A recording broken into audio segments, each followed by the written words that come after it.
Hi, and welcome to a tutorial on Hypertext Markup Language, or in short, HTML. In today's tutorial, I will be teaching you how to create links on your web page, as well as placing images on your web page. Before we get into this, though, we need to understand absolute and relative path. A relative path is the way of specifying the location to another directory. An absolute path is the path as it regards to the root directory. For example, if I come into my file folder, I right now am in the HTML image and links folder. This right here is my root directory. Let's say that I want to go to another directory and I want to go to the images directory. I can click on the images directory because it is within my root directory.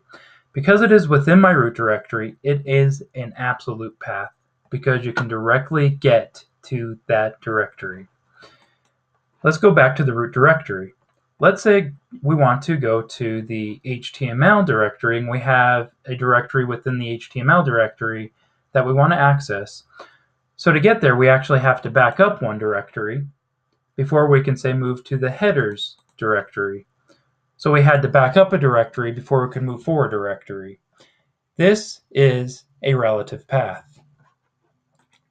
Now that we have an understanding of absolute and relative paths, we can jump into the subject. We create links on the web page by using the A tag. We're going to give that a closing A tag. We then need to use an attribute called href equals, and then in quotes, this is where we're either going to put our absolute path or our relative path.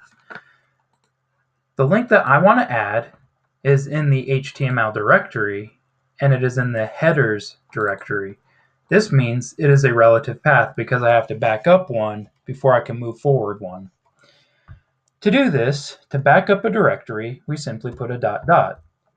When I put the dot dot, it goes from the root directory, which is this directory, and the dot dot says, let's go back one directory, which is the HTML directory. Then I put the forward slash, meaning we're now going to add a directory to move to. And we're going to use the headers directory. So we simply write the name of the directory, headers. Now that I put that, it moves forward to the headers directory. Now I want to add a link for the header element.html. We simply do this by adding another forward slash and then typing the name of the file with the extension. The name of the file is header element.html.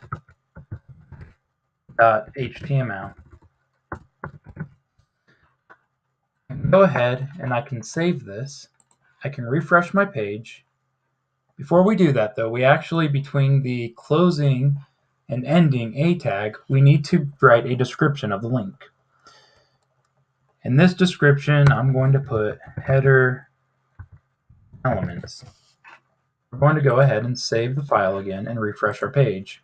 As you can see, we now have a link called header elements. If I click this link, it sends me to the page that I'm looking for. Let's say, for example, if we come to this page, but we don't want this page going in and opening in the same window. We want it to open up in a new window. The way we do that is by using another attribute called target. We need to equal this target to an underscore blank. Underscore blank means open this link in a new tab. So if we save this file, refresh the page, and click header elements, as you can see, it opened in a new tab. To add images to our HTML file, we use the img tag, which stands for image.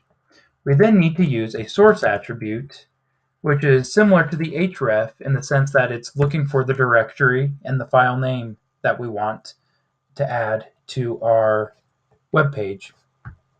This also needs to be in quotes. Let's go ahead and close that. The image tag, however, does not require an image closing tag. You do not need it. Do not put it. It will actually throw an error if you do it. So now that we have the source, we now need to figure out the path that we want to go to for the image. In my example, I have an image in this image folder as well as an image in this HTML folder. That way I can show you the difference between relative and direct path, or absolute path. So the absolute path would be the image folder, and that's one we'll do first. So to do the absolute path, we simply write the name of the folder, images.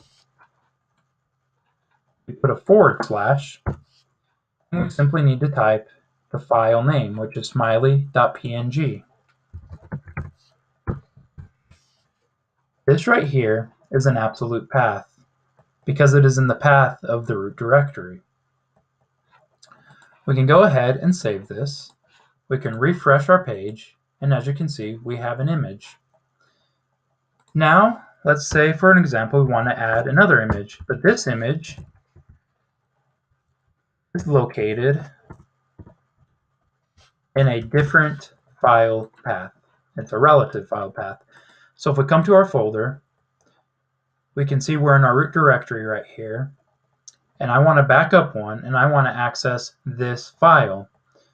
To do that, we simply use .. / which means from this directory, we back up one directory.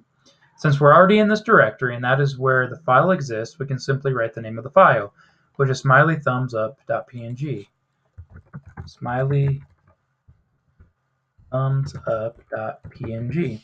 We can go ahead and save the file now and refresh the page. And as you can see, we have that image come up. Before I end, I actually need to discuss one more attribute that is always necessary for images, and that is the alt attribute.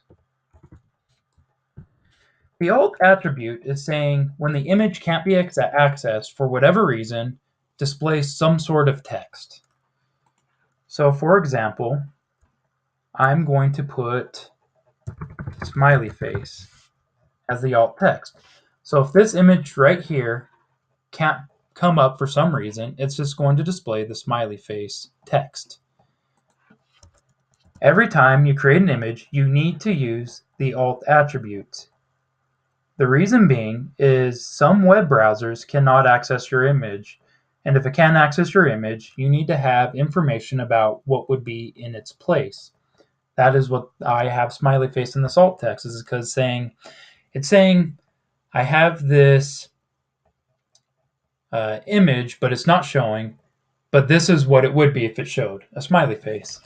And we need to do this for the other one also. We're going to put smiley thumbs up face. Go ahead and save this file. Before we save this file, let's go ahead and get rid of this file path so I can show you what it's going to do. The image can't come up. Let's go ahead and save the file and let's refresh the page. As you can see, I now have, let's go ahead and save that. Refresh the page. Okay, as you can see, where the image would be, because the image isn't there because we took the source out, it now says smiley face. So because the web page could not access the image, it pulled up the word smiley face to kind of describe the image that would be there. The same with smiley thumbs up face. In closing, I have taught you relative and absolute paths, the link tag, and the image tag. Thank you for watching.